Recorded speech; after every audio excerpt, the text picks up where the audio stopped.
এরপরই তুলবেন স্থানীয় সংবাদ।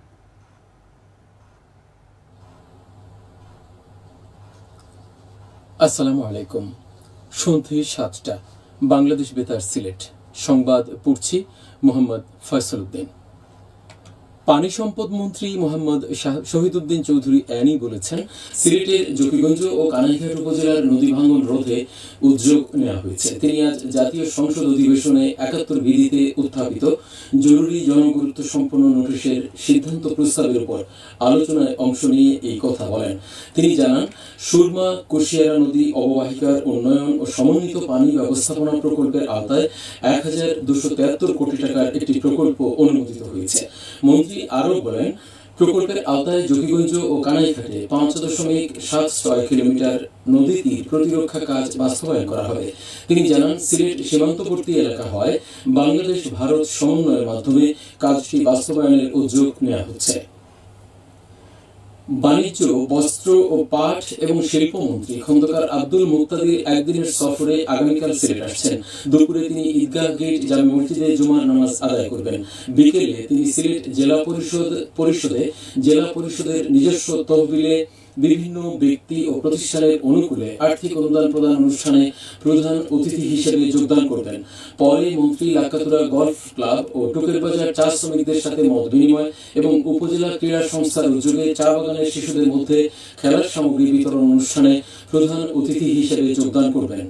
সংসদ সদস্য মোহাম্মদ কায়সার আহমেদ বলেছেন, কৃষি ও কৃষকের উন্নয়নে সরকার নিরলসভাবে কাজ করে যাচ্ছে।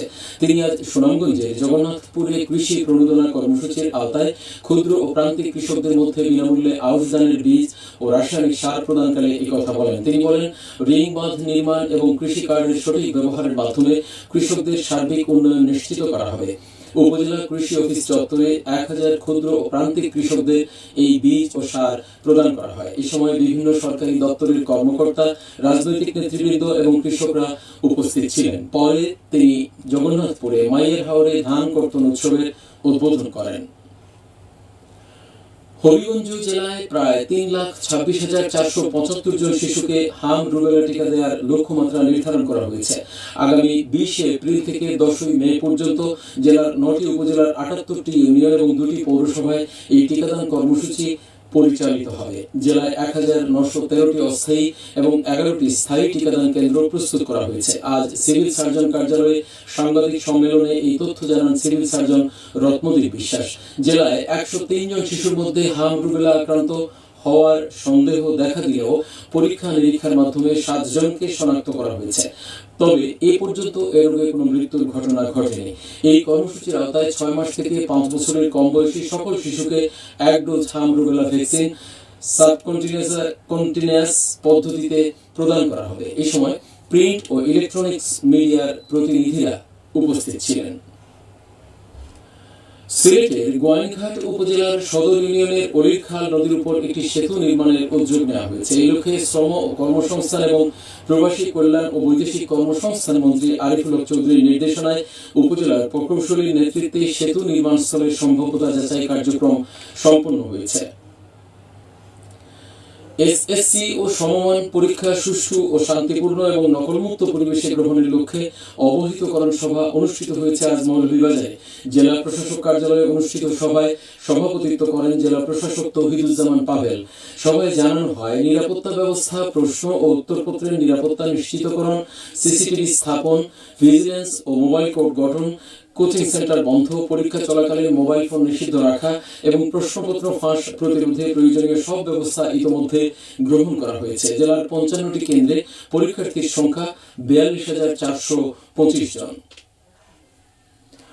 সিলেট নগরীতে পুলিশের ট্রাফিক বিভাগ গত ২৪ ঘন্টায় অভিযান চালিয়ে বিভিন্ন ধরনের ৪৮টি গাড়ির বিরুদ্ধে মামলা করেছে এবং ৭৪টি গাড়ি আটক করেছে। পুলিশ বলছে, এই ধরনের অভিযান নগরীতে যানবাহনের আইনগত নিয়মকানুন রক্ষা ও সড়ক নিরাপত্তা নিশ্চিতে নিয়মিতভাবে পরিচালনা করা হবে। এবারে শুনুন কৃষি সংবাদ।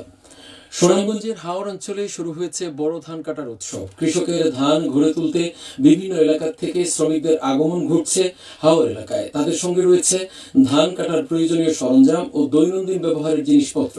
চলতি মৌসুমে হাওর অঞ্চলে শতাধিক কম্বাইন্ড হারভেস্টার দিয়ে ধান কাটা হচ্ছে, যা দ্রুত ফসল ঘরে তুলতে কৃষকদের সহায়তা করছে। কৃষি সংশ্লিষ্টরা জানান, সময় মতো ধান কাটতে পারলে প্রাকৃতিক দুর্যোগের ঝুঁকি কমবে এবং কৃষকের ক্ষতি এড়ানো সম্ভব হবে। সবশেষে আবহাওয়া। রাত 1টা পর্যন্ত পূর্বাভাসে বলা হয়েছে সিলেট সহ পার্শ্ববর্তী এলাকায় আজ কোনো সতর্কবাণী নেই এবং কোনো সংকেতও দেখাতে হবে না। আজ সিলেটের সর্বোচ্চ তাপমাত্রা ছিল 32 ডিগ্রি এবং সর্বনিম্ন 21.4 ডিগ্রি সেলসিয়াস। বাতাসে আর্দ্রতা ছিল সকালে 68% এবং সন্ধ্যায় 67%। আগামীকাল সিলেটে সূর্যোদয় হবে 5টা 28 মিনিটে এবং অস্ত যাবে 6টা 16 মিনিটে। সংবাদ শেষ হলো। পরবর্তী স্থানীয় সংবাদ প্রচারিত হবে আগামীকাল সকাল 8টা 10 মিনিটে। শোনার আমন্ত্রণ রইল।